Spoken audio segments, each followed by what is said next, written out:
Bonjour, ladies and gentlemen, bienvenue dans l'Underground System, l'émission la plus underground du continent. Au microphone, c'est l'homme qu'on appelle Natural pour vous servir. Aujourd'hui, l'Underground System reçoit Merja. Merja, bonjour et bienvenue dans l'Underground System. Merci. C'est un plaisir, un honneur. Et c'est réciproque, moi aussi, je suis heureuse de voir d'abord la dynamique de la jeunesse. Ouais, d'accord. Alors, d'entrée de jeu, comme ça, ma première question, c'est que représente Bob Marley pour vous? Que représente Bob Marley?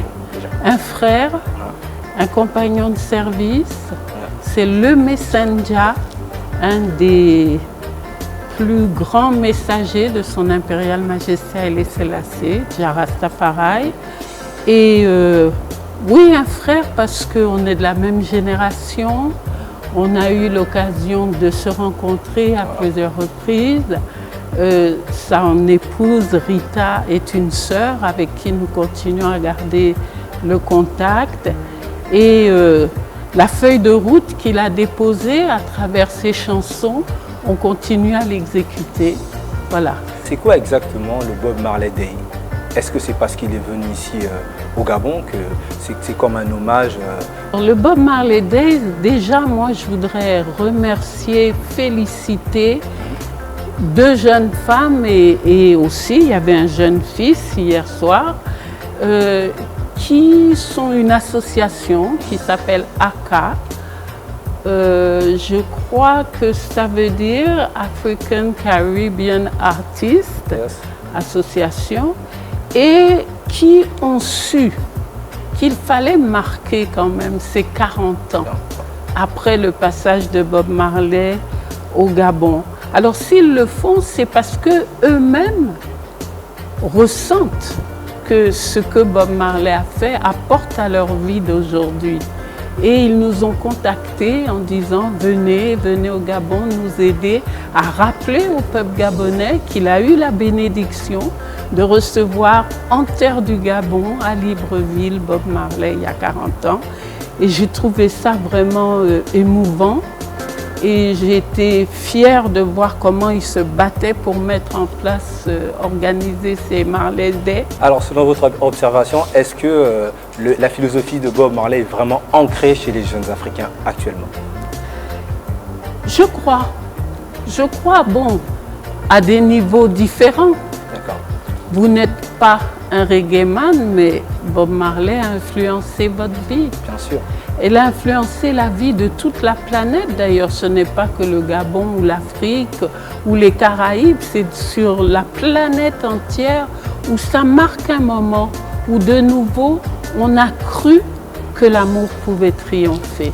Et ça, c'est fondamental. Que représente pour vous le concept de Back to the Roots de Marcus Garvey à une époque bien donnée? Bon, Back to the Roots, mais ça veut dire qu'au commencement était l'Afrique. Et aujourd'hui, où l'humanité vit une crise planétaire, c'est de nouveau l'Afrique. C'est de l'Afrique, aussi étrange que ça puisse sembler à certains, mais c'est de nouveau de l'Afrique qu'on va trouver la solution. Parce qu'aujourd'hui, on crie écologie, écologie, écologie. Mais le continent le plus écologique, c'est le continent africain. Donc, back to the roots, ça veut dire revenir. Ça peut vouloir dire revenir culturellement, revenir spirituellement, mais le plus pour nous, peuple de Jah Rastafari, c'est de revenir physiquement aussi. Donc voici pourquoi, avec le Père Jah, notre époux, nos enfants, aujourd'hui nos petits-enfants, nous sommes installés dans ce grand retour en terre du Bénin. L'importance du travail de la terre. Ah, fondamental, mais le premier métier que Dieu a donné à l'homme, c'est l'agriculture. Et le métier dont on a tous besoin tous les jours, c'est encore de l'agriculteur parce qu'on mange tous. Donc oui, l'agriculture. Zion, quand Rastafari dit Zion, on veut dire le secteur rural, le monde où la nature a sa place et où on retrouve, voilà, l'harmonie avec ce paradis. Lorsqu'on observe un peu le monde aujourd'hui, on parle de réchauffement climatique, tout ça aujourd'hui, est-ce qu'on doit se développer en exploitant la nature? Non, c'est une erreur. Parce que la nature peut se passer de nous. Mais nous ne pouvons pas nous passer de la nature. Donc il est temps qu'on comprenne, parce que quand elle décide à nous chicoter avec inondations, feux qu'on n'arrive pas à éteindre, eh bien là on se rend compte qu'on est tout petit par rapport à la nature. Donc il s'agit de retrouver l'équilibre. Mais l'homme se libère-t-il en transformant la nature? En transformant la nature, oui. On peut dessiner avec la nature, on peut rendre les choses agencées, mais on ne peut pas. La nature était là avant nous. Mais comment, aujourd'hui, quand on voit le modèle de développement que nous avons ici en Afrique, les constructions à l'occidental aujourd'hui, et c'est ce que beaucoup de personnes, je dis les politiques prônent. Quand je parle de politique, c'est sur le point de vue économique. Oui, voilà. oui, je comprends. Donc après, est-ce qu'aujourd'hui, ce système de développement est favorable pour l'Afrique? Parce qu'aujourd'hui, on nous parle d'autoroutes, de gratte-ciel, j'exagère un peu, mais... Non, mais je vous comprends tout à fait. Je crois qu'il faut qu'on arrête de suivre, qu'on prenne le temps de s'arrêter, de réfléchir, de chercher à travers ce qui est nous. Quand on sait que tout ce qu'on fait aujourd'hui, ce n'est qu'une pâle copie de ce que notre peuple a fait à l'aube de l'humanité avec Kémet, l'Égypte des pharaons noirs. Donc, on doit s'arrêter et se dire, mais si de là, nous sommes revenus à un développement plus écologique, était-ce parce qu'on n'avait pas la connaissance ou parce que la sagesse nous est venue de savoir qu'il faut quelque chose de durable? Et je crois que le modèle qu'on poursuit là, déjà ceux-mêmes qui nous l'ont imposé, eux sont déjà en train de virer. Donc il faudrait bien qu'on ne soit pas encore à courir derrière dans 20 ans. Alors Merdja, vous êtes aussi axé beaucoup sur l'éducation. Quelle est la méthode aujourd'hui pour aborder vraiment cette philosophie de revenir à la source? Quelle est la méthode aujourd'hui qu'on peut proposer? Bien, nous l'expérimentons tous les jours à travers notre école qui s'appelle Ecologia, qui est donc une école primaire panafricaine écologiste reconnue par l'État, mais qui a des matières spécifiques. D'abord son lieu. Nous sommes dans une forêt. Ensuite, au niveau des matières, il y a le programme national du Bénin, mais nous avons ajouté l'histoire panafricaine parce que nous devons connaître la contribution inestimable du peuple africain au devenir de l'humanité. Nous sous-estimons et nous devons savoir qui nous sommes vraiment, et ceci depuis tout petit. Donc l'histoire panafricaine fait partie de notre école. Il y a aussi l'agroécologie, l'agriculture naturelle. Parce que je prends l'image de dire, c'est pas parce qu'on a un bic aujourd'hui et qu'on écrit sur un papier qu'on va oublier comment on écrit avec la terre, comment on plante. Donc l'agroécologie fait partie aussi de notre cursus scolaire. Il y a aussi l'artisanat d'art. Vous voyez, j'ai besoin d'un sac, le voici. Ce sac-là, la nature me l'offre, c'est une calebasse. C'est à moi maintenant d'en faire une œuvre d'art utilitaire. Donc toutes ces matières-là sont ajoutées. Ce qui fait quoi? C'est que cet enfant qui vient du secteur paysan ne se sent pas complexé. Il retrouve la fierté de ce qu'il y a. Il n'y a pas qu'une seule richesse. Les billets, c'est une matière inerte. D'accord. Ce n'est que votre énergie qui en fait quelque chose. Vous voyez? Et nous, par exemple, souvent, si on nous dit « on va aider votre école », alors les gens pensent tout de suite billets. Et moi, je vais leur dire « écoutez, vous pouvez aussi amener du riz ou du maïs. » Ou parce que je vais prendre le billet, je vais encore devoir aller me déplacer pour chercher. Il y a une façon plus directe. Notre nature, c'est une richesse. Quand je regarde Libreville, je vois toute cette verdure, c'est une richesse. Et ça me frappe plus que de savoir combien il y a dans les banques du pays. C'était le modèle économique antérieur. Quand je parle du troc à l'époque, en Afrique, oui. C'était ça en fait. C'était ce parcours-là, du riz contre du maïs, par exemple, aujourd'hui. Est-ce qu'on peut revenir à cela en tous les cas, les jeunes Européens reviennent à cela dans des structures qu'ils créent. Il y a ce qu'ils appellent le sel en France. Il y a la possibilité d'échanger. Tu gardes mes enfants.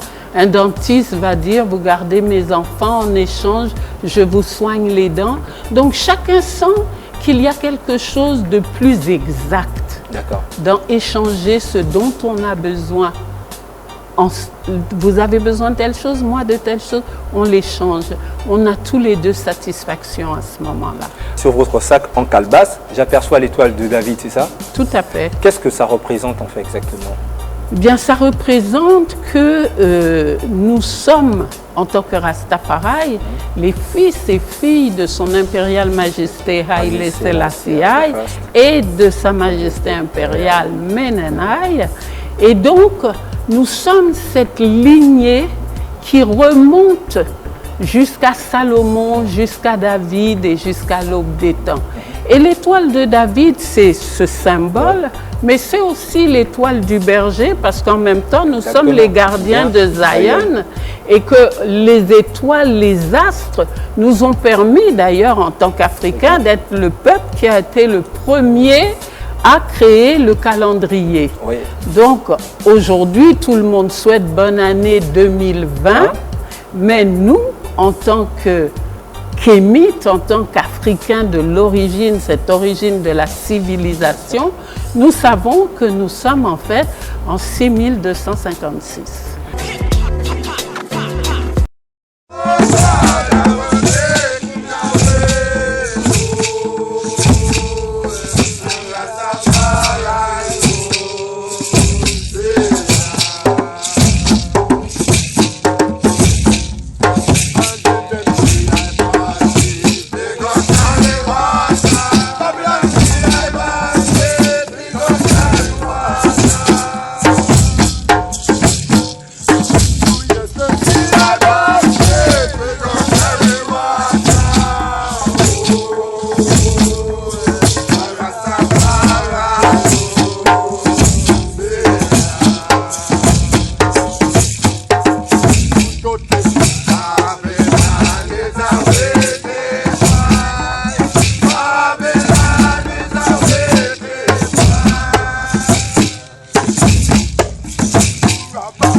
Chers téléspectateurs, vu que Underground System, c'est aussi la musique, moi j'aimerais demander à Merdja comme ça, la sphère du Yanabingui en fait.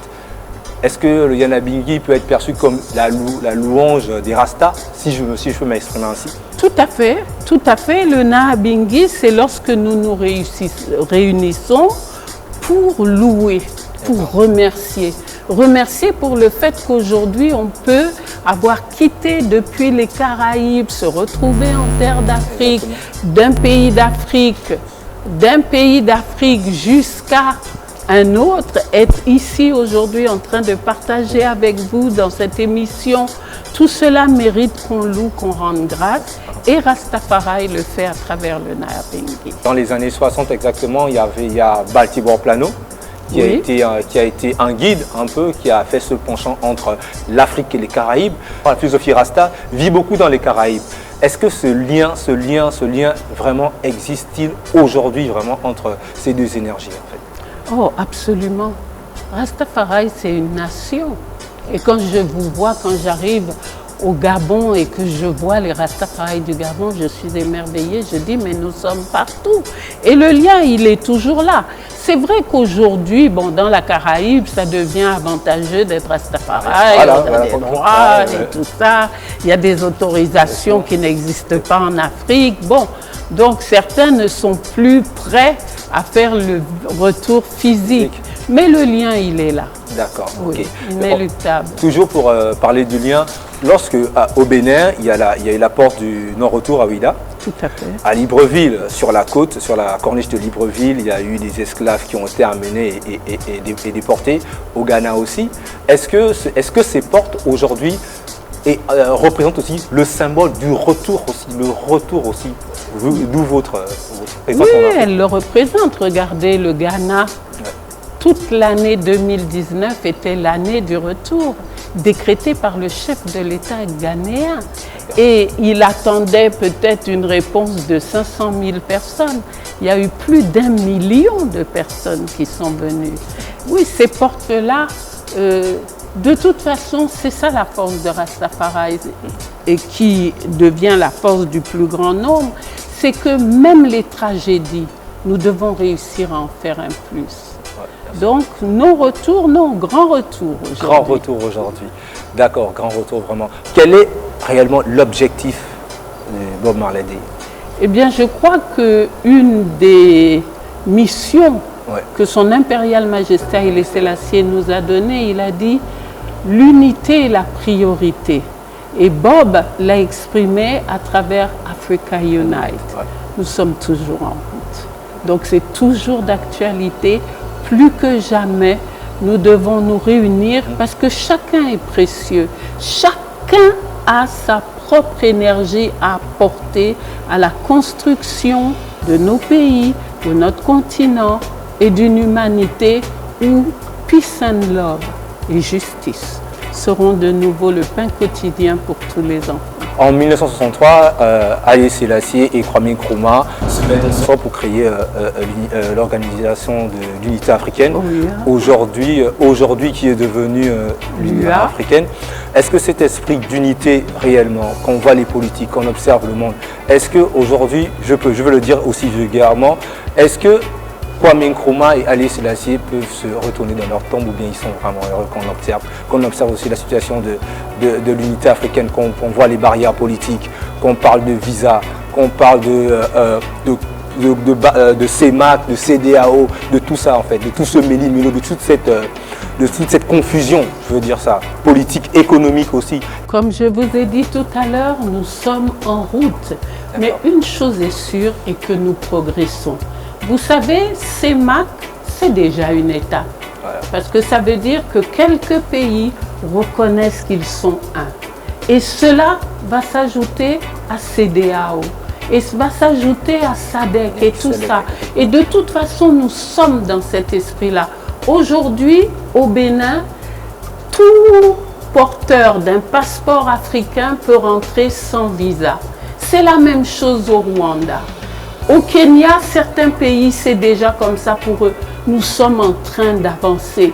Mais il faut voir aussi les traumatismes historiques que nous avons traversés. C'est même étonnant que nous soyons toujours vivants et debout. On aurait pu disparaître. Et nous sommes là. Alors, respectons Rastafari, ça veut dire de chercher toujours qu'est-ce qu'il y a de positif. Et quoi qu'on puisse dire, nos pays, c'est vrai, il y a beaucoup à redire et à faire, mais nous avançons. Que chacun apporte son positif et bientôt, ce sera One Africa, une seule Afrique. One love, one people, one nation. Merci Merja de venir. venir sur Underground System. C'est vraiment un honneur pour moi et pour toute l'équipe. Rastafari. I'm not so good at talking, but I hope you understand.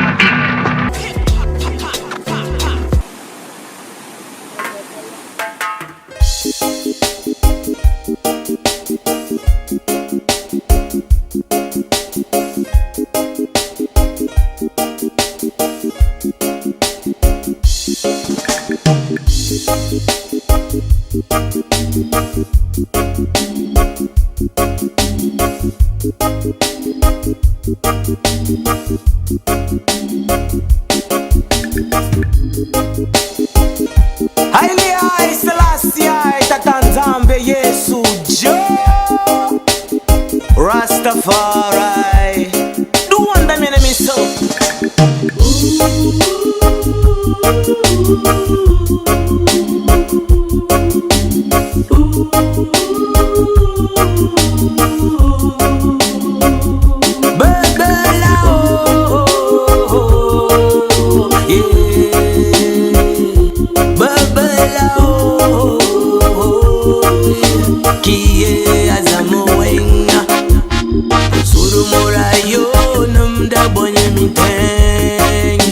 Osuru morayo, Osuru morayo,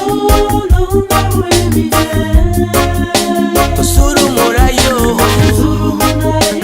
namda boyemite, aina, ayo, ayo, ayo, ayo, ayo,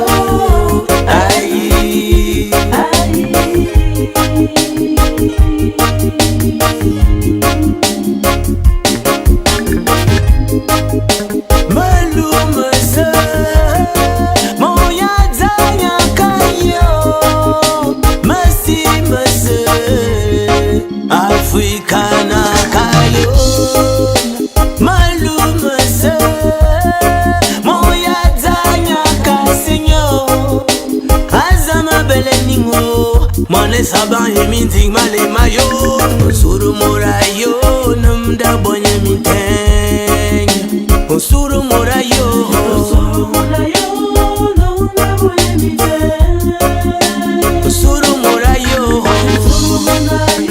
namda boyemite, aina, ayo, ayo, ayo, ayo, ayo,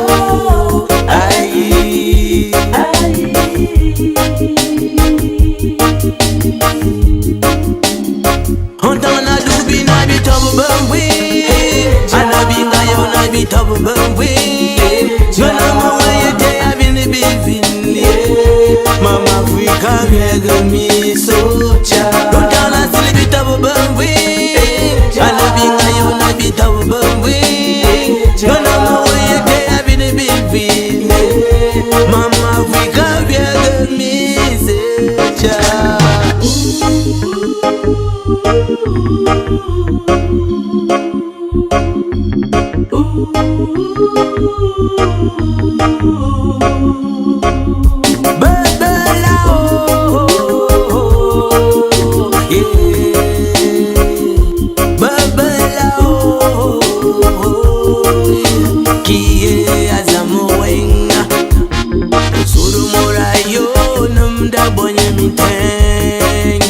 Osuru morayo,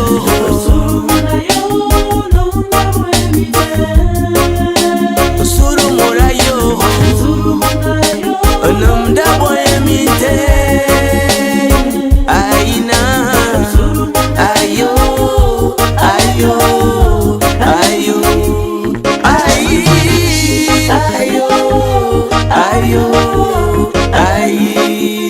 ayo, Kie azamawenga ayo zambe